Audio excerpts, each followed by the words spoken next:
The room had gone entirely still before Philippa finished speaking. She had set the teapot down first. That detail mattered to her later when she turned it over in memory as one turns over a stone to see what had lived beneath it. She had set the teapot down with both hands, careful and unhurried, as though the act of pouring were the only business of the afternoon, and what she was about to say were simply the next item on a quiet domestic list. The cups were arranged in their saucers.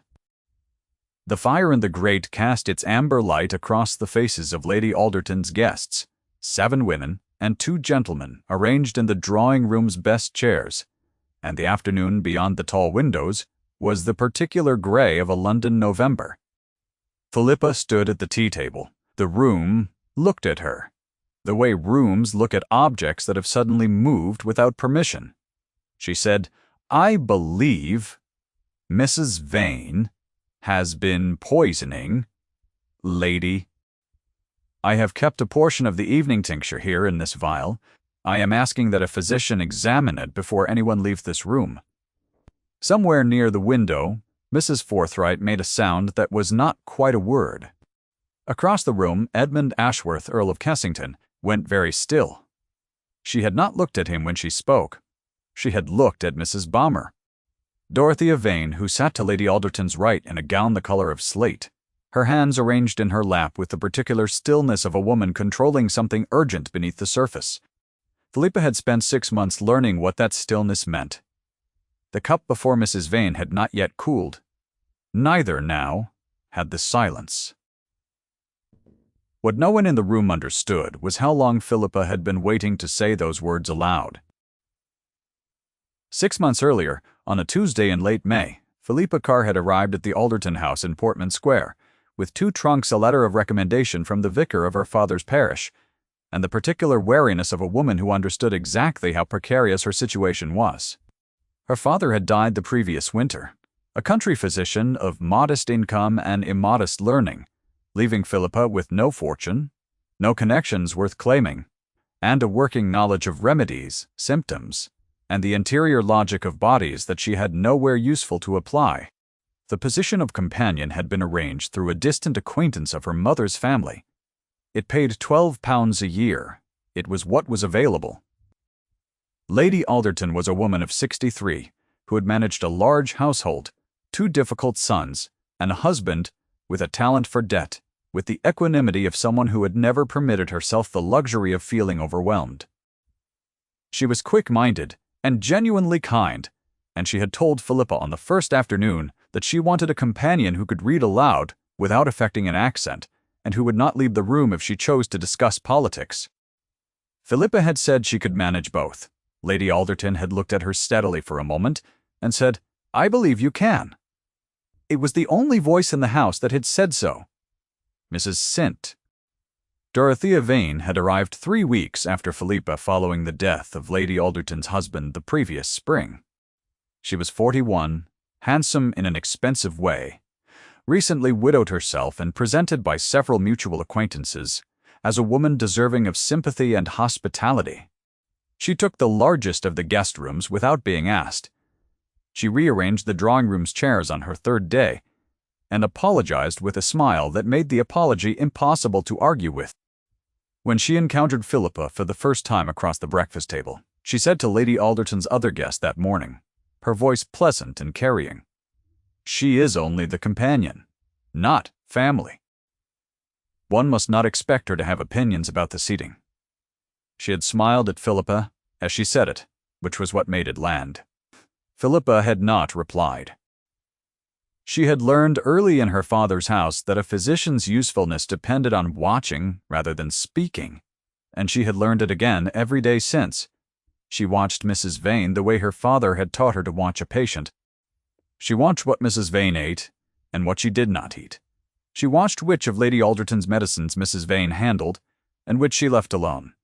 She watched the small amber bottle of evening restorative that Mrs. Vane had introduced into Lady Alderton's nightly routine 3 weeks after her arrival, representing it as a receipt from a fashionable physician in Bath. The first thing Philippa noticed was that Lady Alderton's nails had begun to show a faint yellowish tinge at the edges. It was visible when Philippa helped her into her gloves each morning. A discoloration so slight that a woman who had not been trained to look for it would have attributed it to the season, to the cold, to the general diminishment of age. Philippa attributed it to nothing at all, not yet. She simply noted it in her commonplace book, in the small, neat hand her father had insisted upon, and waited to see what would follow. What followed was the trembling. Lady Alderton's hands had always been steady at the teacup. By August, they were not. The old woman did not speak of it. She gripped the cup with both hands and rearranged her face into its customary serenity, and did not offer an explanation. And Philippa did not ask for one, because it was possible that the trembling was age, possible that it was grief for her husband, possible that it was a dozen things a companion had no business naming. She noted it. She noted the date. The second thing she noticed was that Lady Alderton improved markedly during the fortnight she spent at her eldest son's estate in Hertfordshire in July. She came home with color in her face and a steadiness in her step that she had not had in May. She said the country air had agreed with her. Philippa noted that she had not had the evening tincture during the fortnight, because Mrs. Vane had remained in London. The third thing she noticed was that the improvement did not survive the journey home. Her father had treated a man in her childhood who had consumed arsenic in his well water over the course of a season. She had been 14 and had sat at the kitchen table while he described the symptoms to a colleague who had come to consult. The kitchen had smelled of onions and tallow, and the colleague, a doctor. Henshaw from the next village had sat with his hat on his knee and his face arranged in the polite attention of a man who thought he already knew everything being said. Her father had not addressed her directly. He had simply spoken as though she were a student rather than a daughter, in a plain dress with ink on her fingers from the morning's copying, and she had listened with the particular intensity of a girl who understood, even then, that what her father told her was the only inheritance she would ever have that could not be taken from creditors. She had not understood then why he bothered explaining it to her. She understood now. He had known what she would need. She could not say whether he had known she would need it in precisely this way in a drawing room in Portman Square with a borrowed silver teapot and 7 witnesses, but the knowledge lived in her hands and her eyes as surely as his voice still lived in her memory, and both of them were useful. She said nothing, because no one would have listened. Because the word of a companion, set against the word of a charming and well-connected widow, who had already murmured to every significant person in the household that Philippa was serviceable but perhaps a little too confident for her station, was not a word that would carry any weight. She understood this with the clean, unsentimentalized clarity of a woman who had been understanding it her entire life. She waited. She watched. She kept notes in the small commonplace book she carried in her apron pocket, recording dates, doses observed from a distance, Lady Alderton's appearance each morning, the quality of the old woman's hands on the teacup, and she collected, over the course of 2 weeks in September, a small quantity of the evening tincture decanted from the bottle into a glass vial she had purchased herself at an apothecary's in Oxford Street, presenting herself as a physician's housekeeper. She sealed it with wax. She kept it in her apron pocket. She waited for the right room. Edmund Ashworth had arrived in September, a fortnight after the vial had been sealed. He came to manage his aunt's affairs following a letter from her solicitor, expressing concern about the household's accounts. He was 31, lean and dark-haired, with the manner of a man who moved through rooms as though he had already surveyed them for exits. He had gray eyes that rested on things with an attention that was not comfortable. He took rooms at the front of the house rather than at the hotel. His aunt suggested he breakfasted at 7 and was at the household's account books by 1:30. He spoke to Philippa directly on his third morning, which no one else in the house had done since his arrival. "Miss Carr," he said, catching her in the corridor between the morning room and the stairs. He had been carrying a sheaf of papers. He stopped and looked at her with that gray attending gaze. "How long have you been with my aunt?" "4 months, my lord," she said. "You sit with her in the evenings?" "I do." "Has she seemed well to you?" It was the question she had been waiting for someone to ask. She had prepared several answers for it, ranging from cautious to direct. ordered according to how much she thought the questioner could be trusted to receive them. She looked at him. He did not look away, which was what decided her. "No," she said. "She has not." He was quiet for a moment, the papers held against his side. "In what way?" "In a way I would like to speak with you about at some length," she said, "if you would permit it." "Not here," he said. "The library." 4 o'clock. She was at the library at 4 o'clock. She was composing herself in the corridor outside when the door opened from the inside before she reached it. And he was there, stepping back, to admit her, and she crossed the threshold at speed and caught her heel on the turned edge of the rug. His hand was at her elbow before she had processed that she was falling, steadying her, and he held her there 1 moment longer than the act of steadying required, his hand warm through the thin wool of her sleeve, before he released her and stepped back with an expression that gave nothing away. She told him, with precision and without apology, what she had observed. She described the nail discoloration, the pattern of improvement during travel, the introduction of the tincture. She told him she had secured a sample. Wad. She did not produce the vial. She waited. He listened with his arms at his sides, and his gaze fixed somewhere slightly past her left shoulder, the expression of a man performing a large interior calculation. When she finished, he said nothing for a moment. Then he said, "You have been carrying this for 2 months. Yes. Alone. Yes." He looked at her directly then, and something moved across the gray surface of his eyes that she did not know how to name. Something that had weight to it, that was not simple or comfortable. "Why did you not come to me immediately upon my arrival?" "I did not know whether you would be the sort of person who would hear it," she said. He was very still. "And now? I believe I was wrong to wait," she said. "I think you are precisely the sort of person who would have heard it at once." She had not meant to say that. She had meant something less direct, more careful. He looked at her for a moment in the candlelit quiet of the library, the shelves rising on every side of them, and she was aware, without looking away, of the precise architecture of his stillness, the deliberate control in his jaw, the way he stood as though he were holding something and that required holding. She was aware of the distance between them, which was not enough distance. Her pulse was louder than the fire. He said, "I have asked Mrs. Vane about my aunt's tincture, and she spoke at some length about its virtues." He paused. "I have also asked the household physician, who admits he did not prescribe it." Philippa did not speak. "What would you have me do, Miss Carr?" "I would have you arrange an occasion on which a number of witnesses are present," she said, "and I would have you trust me to choose the right moment." It was a great deal to ask. She knew it. She watched him understand what she was asking, watched the calculation move across his face, watched it settle into something she could not entirely read. "Very well," he said. He moved toward the door. He stopped, his hand on the doorframe, his back to her. He said without turning, "My aunt's condition when I arrived was worse than I had been told. I was informed she was melancholy. That was all." A pause. "I should have asked more specific questions." He left before she could answer him, and she stood in the library alone for a moment with her hand at her side, her fingers pressed against the apron pocket where the vial lived, and thought about what it meant that a man of his position had said that to her, and to no one else.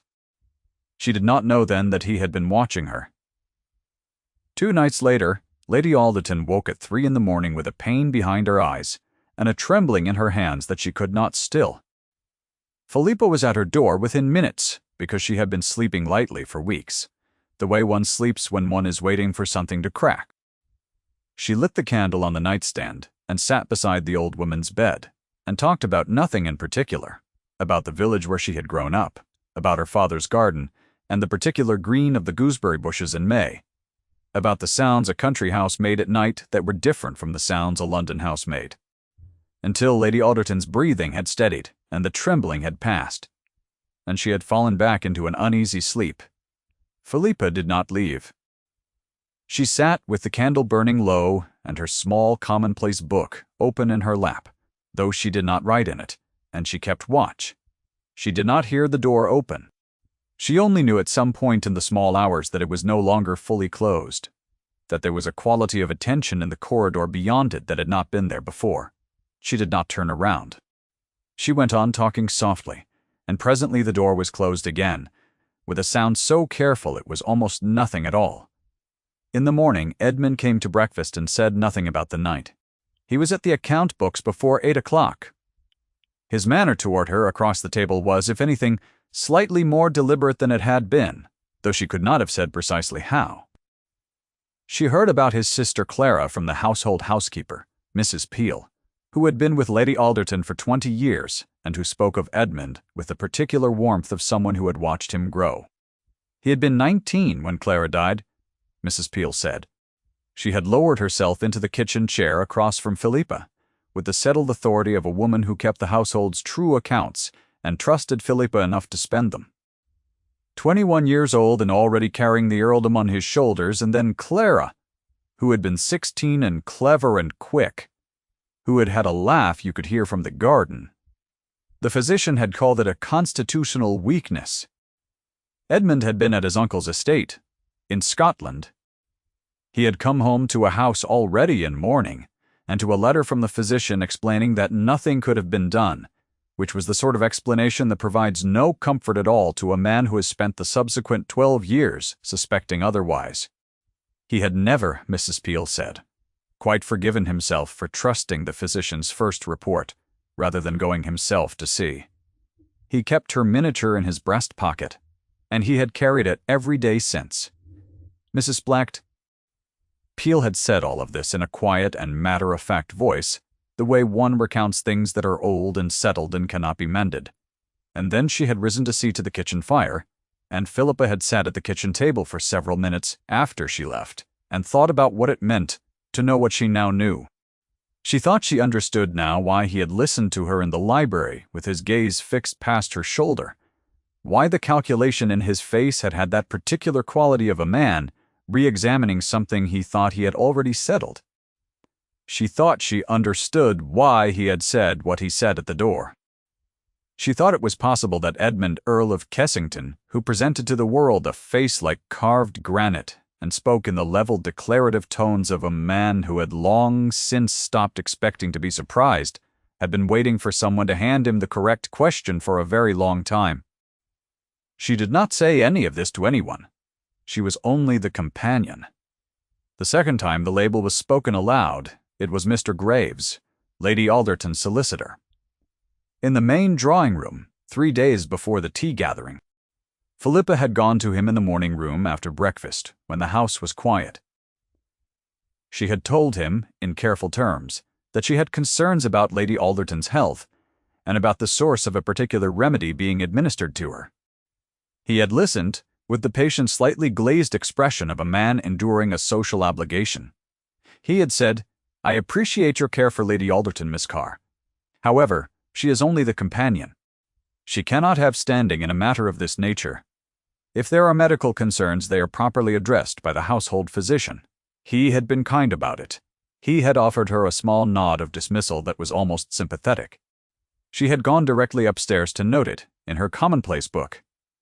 Mrs. Vane, in the days that followed, moved with increased confidence. She spoke of redecorating Lady Alderton's morning room as a surprise, which would have required emptying it of several articles of furniture belonging to the family. She ordered fresh flowers for the front hall and directed the footman, with the particular ease of a woman who has decided that the house is already hers. She summoned Mr. Call Graves to the house for what she described as a private consultation about Lady Alderton's arrangements, and when Philippa passed the closed study door, she heard the low murmur of figures being discussed, the word estate repeated in a careful, reasonable voice. She noted this in her commonplace book. She noted the particular quality of Mrs. Barr. Vane's ease, the way she moved through the house as though she had already inherited it, the way her eyes passed over the contents of each room, with the measuring look of a woman taking inventory. The way she smiled at Philippa across the dinner table, which was the smile of a woman who believed she had no remaining competitors for anything of value. Philippa understood In those days, the specific quality of a patience that has a fixed end point. She had carried the vial for 7 weeks. She had carried the knowledge for 2 months before that. The weight of it was not the vial itself, which was small and light, but the accumulated evidence of being seen and dismissed again, the solicitor's civil, empty nod, Mrs. Vane's reasonable voice explaining to every relevant person that Philippa's imagination was an unfortunate trait in an otherwise serviceable employee. She pressed her fingers against the vial through the wool of her apron pocket each morning, the way she had once pressed her fingers against the spine of her father's medical texts, reassuring herself that the knowledge was still there and had not changed overnight. Lady Alderton during this week was tired. She sat with her hands in her lap and her eyes on the garden and said she was sure she would feel better once the weather changed. Her voice was thin, and her hair was less carefully dressed than it had been in September, and she accepted the evening tincture without comment when Mrs. Tominese Vane brought it, because she did not know what else to do with it, and no one had given her any reason not to. Philippa sat beside her and read aloud and watched the old woman's breath, and said nothing about any of it, because the time was not yet, and because the right room was 4 days away. She had not planned to tell Edmund about the vial the evening before the tea gathering. She had planned to trust him as she had asked him to trust her, and to let the plan proceed as arranged. She had gone to the library to retrieve a volume Lady Alderton had requested, and he had been there standing at the window with his back to the door, and she had entered before she knew it, and he had turned. He looked at her and said nothing, and something in the quality of the nothing was wrong. He looked at her as though she were slightly further away than she actually was. She said, "Has something happened, Mrs. Vane came to speak with me this afternoon," he said. She waited. She expressed concern, he said, his voice very level. "About you. She suggested that your father's profession had given you a habit of seeing illness where none existed. That your imagination was perhaps rather more active than was useful in a companion." She was, he said, and the word had a particular flatness to it, quite thorough. Philippa's chest was cold. "And what did you say to her?" He turned back to the window. "I was civil." She stood in the library with the book in her hands and understood that she was standing at the edge of something she could not yet see the bottom of. He would not look at her. He was holding his hands at his sides, with the particular care of a man containing something he did not trust himself to voice. She understood that Mrs. Vane had been very precisely thorough, and that whatever she had said had landed against the place in him that was still 19 years old and standing in a house that had already mourned without him. She did not argue. She did not plead. She reached into her apron pocket and set the small glass vial on the shelf beside her with a sound like a single note struck on a low string. "Regardless of anything Mrs. Vane has told you," she said, "that is in the vial.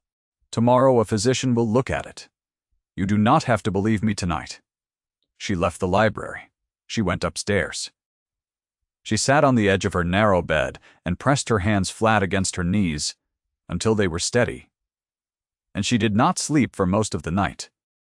The tea gathering was Lady Alderton's own custom, a Thursday tradition she had maintained through all the years of her marriage, and it had continued even as she grew less well.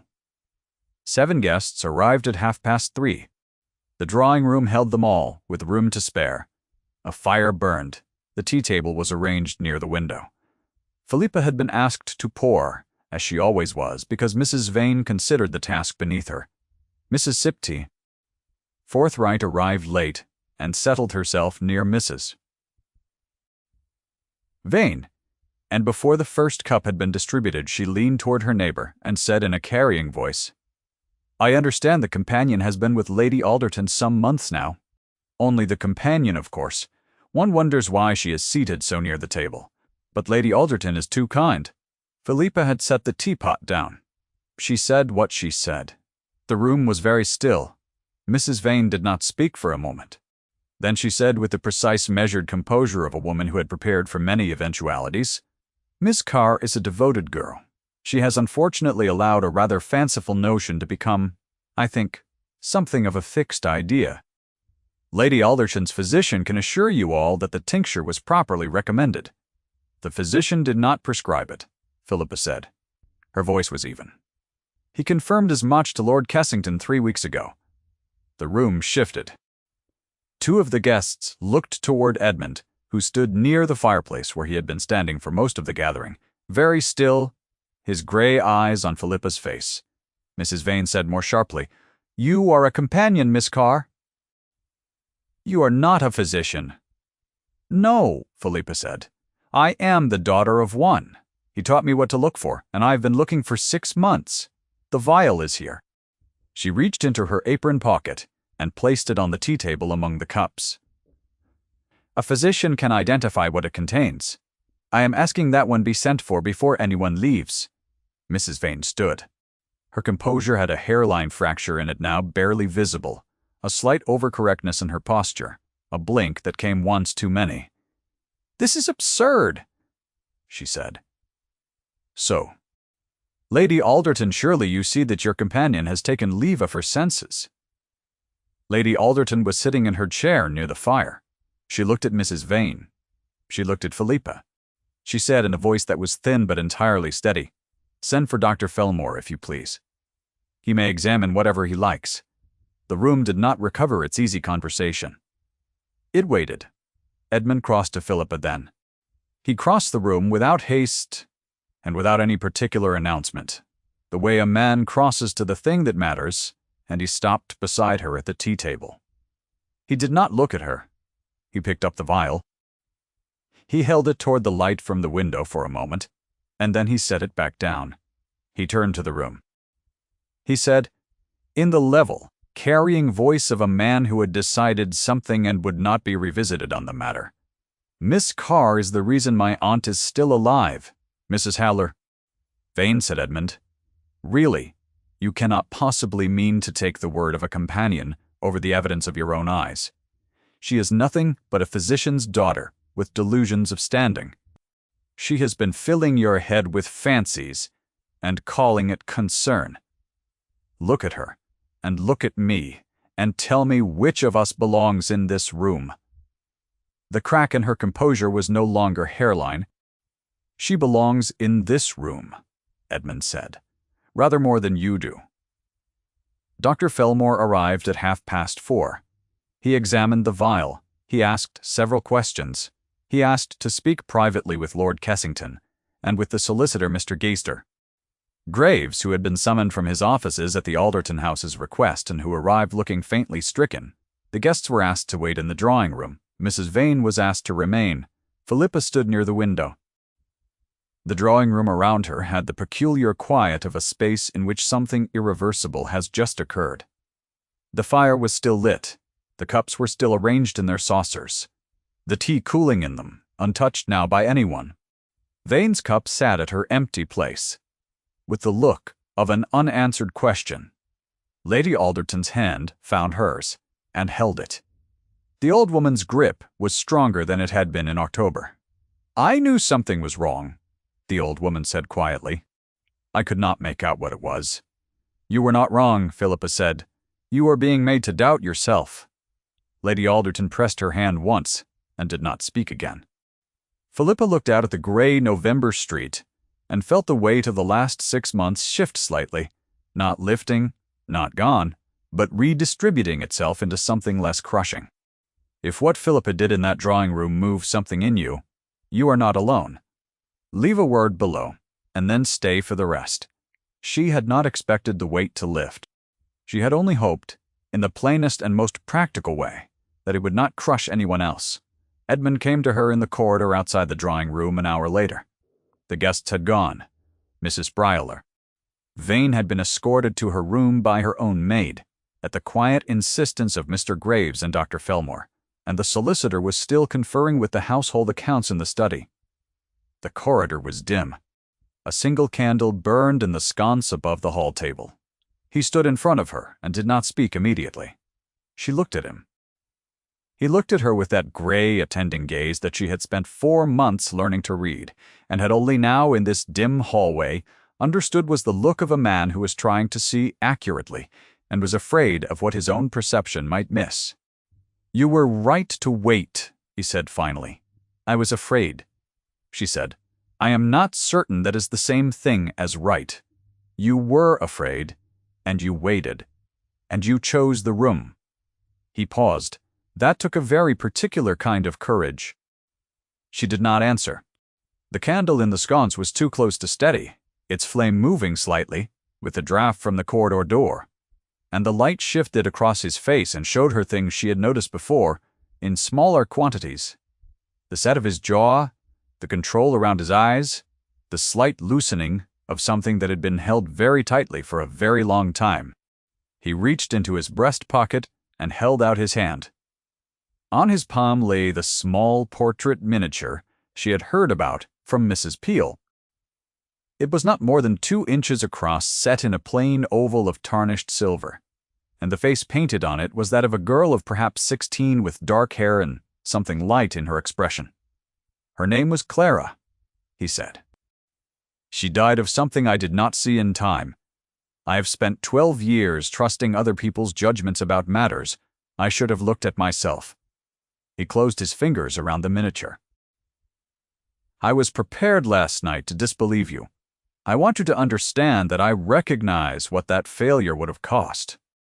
She looked at him and felt something in her chest that had been braced since October, braced since her father died, and left her with nothing but his knowledge and no place to put it. Slowly, carefully, begin to loosen. I knew you would see it, she said when I told you. I knew it from the library. You told me, he said, that you had been wrong to wait, that you thought I would have heard it at once. Yes. You were not wrong. The candle shifted.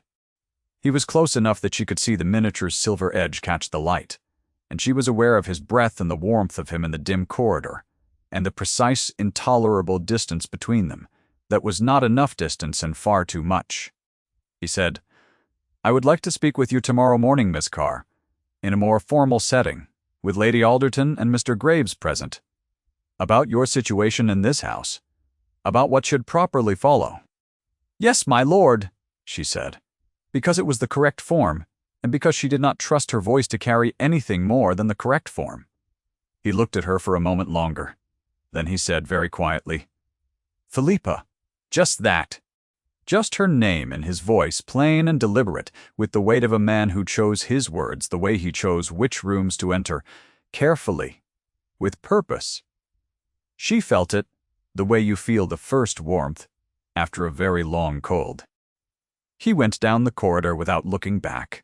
She stood in the hall beside the candle and pressed one hand flat against the wall and breathed. Dr. Fellmore's report was formal, delivered in writing to Lord Kessington and Mr. Seston. Graves within the week. It confirmed the presence of arsenic in the tincture at a concentration consistent with long-term administration in small doses. Mrs. Vane left London quietly before the report was delivered, in the company of her own solicitor, and with the clear understanding from Mr. Burse. Graves that any claim on the Alderton estate she might have imagined herself to possess had been examined thoroughly and found to amount to nothing. She went to her late husband's relations in the north of England.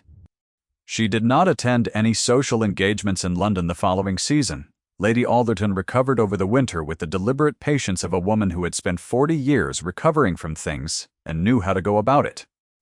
Her nails by February had lost their yellowish tinge. She ate her supper without assistance. She resumed her Thursday tea gatherings, and she arranged the chairs herself. The morning meeting had lasted less than an hour. Edmund had said, in the presence of Lady Alderton and Mr. Brewer, Graves, that it was his opinion that Miss Carr's situation in the household required revision, given what had come to light, and that he wished to propose a more permanent arrangement of a different character from the current one, if Miss Carr would consent to hear it. He did not look at her while he said this. He addressed the remark to the center of the room with the disciplined neutrality of a man who had rehearsed his own steadiness and was committed to it. Mr. Stube. Graves had studied his papers with great attention. Lady Alderton had looked at Philippa with an expression that was almost amusement, and said only, You had better hear him out, my dear. Philippa had heard him out.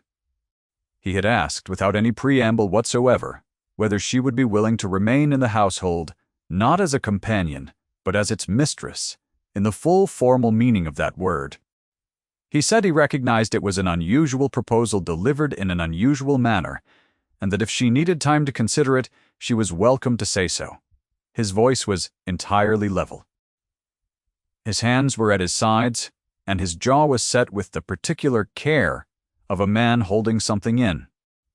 She looked at him for a long moment across the morning room in the thin winter light coming through the tall windows, and she thought about what it meant to be heard finally by the right person. She said yes.